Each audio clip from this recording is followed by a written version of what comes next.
our life, we experience two major transitional crises. One is puberty, which is triggered by a strong biological nature at the specific age. The other one is midlife.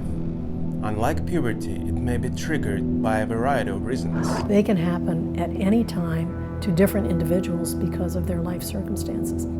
Sometimes the archetype of initiation comes up from inside you just of its own accord. Nothing out here, it's just happening to you inside. And once triggered, it can unveil a journey for us, one that is capable of leading us to discover our true nature. When you are 35, you are supposed to be becoming aware that there is another dimension.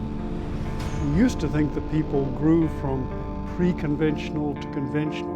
That is, we came into the world unsocialized and we were gradually socialized and acculturated into the conventional worldview. Now we recognize that at least some people do, and probably all of us can, begin to grow beyond the conventional.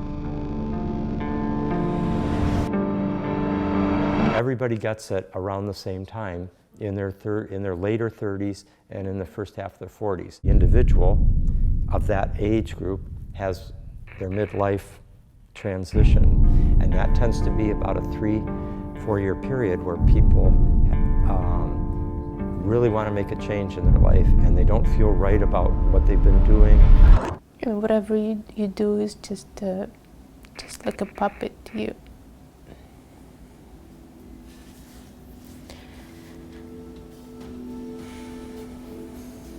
Stay with that feeling. Everything is your ego game and there is no way out.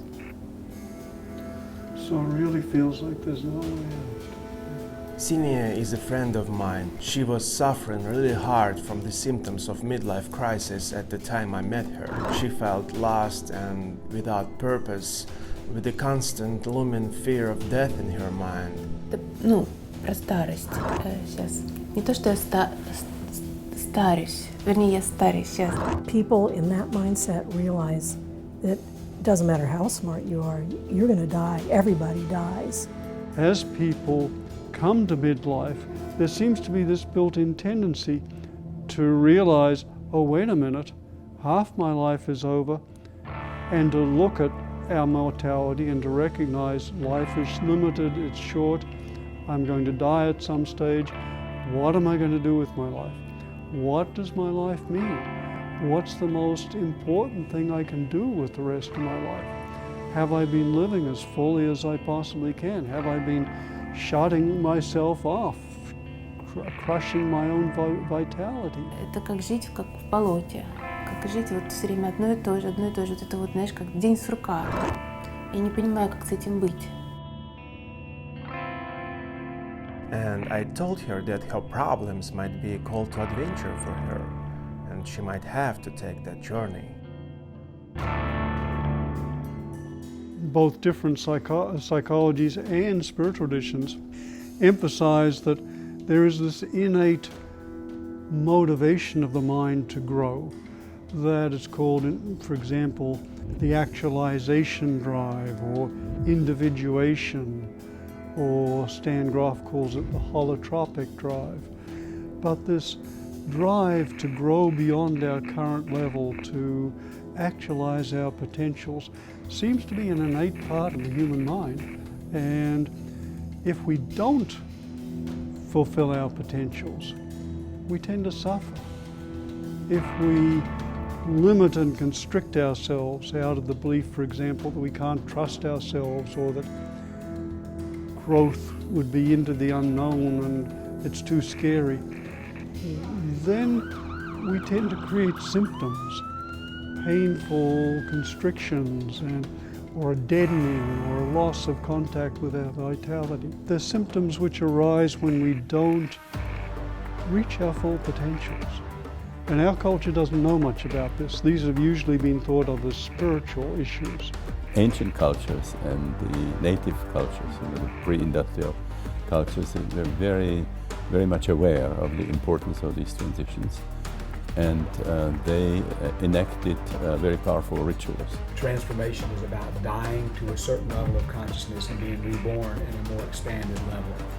The idea was to go through some transformational practices, mysteries of death rebirth, ceremonies, rites of passage, and see what answers we could find to our questions. Could we reconnect with our source and tap into the mystical experience? Could we heal our suffering and overcome our fears? And what would all of this look like, even when this transformation happens?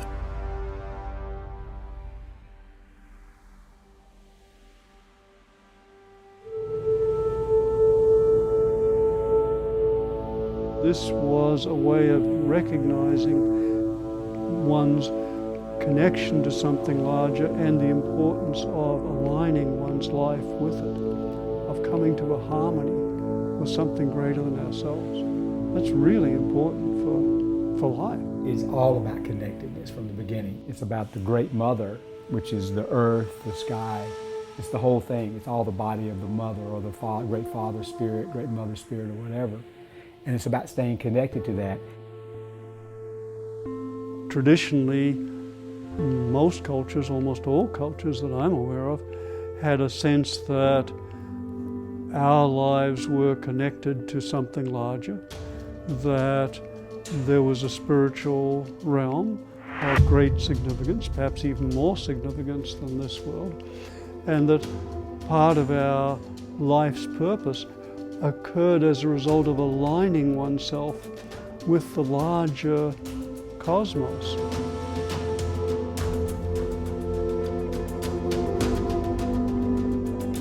And this seems to be the source of all happiness for the indigenous cultures. That life is a dance, life is connectedness with Mother Nature, with my children, with the animal that we kill, with the plants that we grow, with everything. Jesus said at one point, divine kingdom doesn't come by expectation. The divine kingdom is here, but people don't see it. Something has to change in your perception of the world.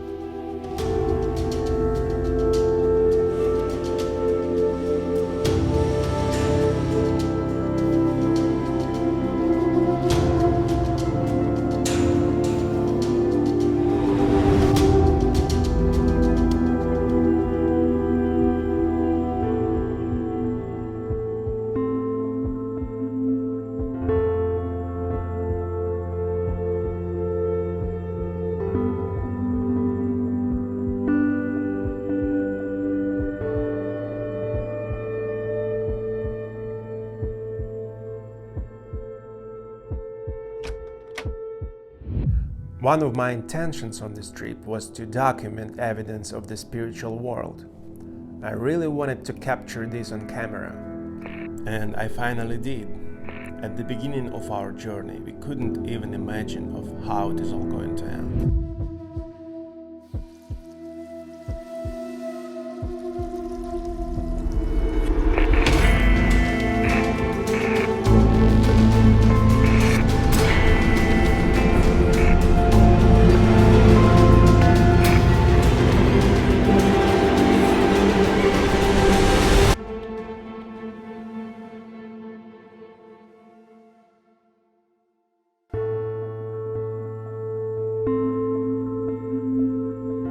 Rituals involved the deliberate induction of altered states of consciousness. Basically, all of them involved very powerful non-ordinary states. Some of these cultures were using sacred plants, psychedelic plants.